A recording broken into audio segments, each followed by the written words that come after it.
In this video, I will discuss a major social and political problem in the US, mass incarceration. Yes, it is a bad idea. It is bad for society, individuals, and the economy.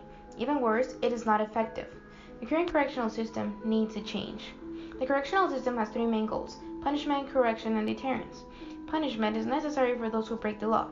Correction is to reintegrate inmates to society and make sure they don't reoffend. Deterrence is necessary to prevent others from breaking the law.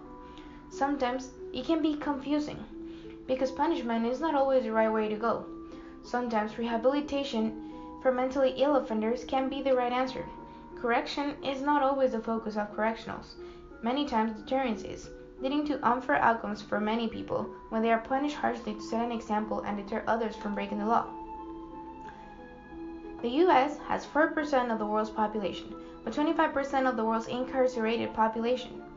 Alarmingly, 41% of juveniles are arrested before turning 23, and the cost of imprisoning them is around $100,000 per year per inmate. Mass incarceration has many factors behind it. War on drugs and criminalization of mental issues is one of them. People are sent to prison where they receive little to no rehab, and with the war on drugs, sentences for drug dependence are increased, as well as those for non-violent crimes. Racial discrimination plays a role. 1 in 17 white males are likely to spend their lifetime in prison, compared to a ratio of 1 out of 3 black men. The sentences for similar crimes are higher for African Americans. For example, crack and cocaine may be nearly identical, but people who are charged with possession of 1 gram of crack are given the same sentence as those found in possession of 18 grams of cocaine.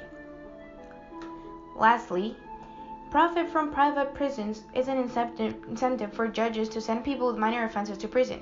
Judges have been convicted for sentencing juveniles to jail for slander and vandalism for remuneration from private prisons. Mass incarceration affects former convicts, making it hard for them to find a job. And unemployment leads to homelessness because they are not candidates for public housing, food stamps, or any public benefit. More people in poverty affects the economy and builds on higher rates of recidivism. People in prison are not rehabilitated and they tend to reoffend. The US has a recidivism rate of 76%. So what can we do? We can educate those around us to make them aware of the problem and solutions, lift up concerns about how mass incarceration is affecting our community, and provide support in any possible way for ex-convicts who need it. Sometimes a smile or kind words can truly make a difference. Finally, challenge your legislators to make change in policy and help our community and created using Powtoon.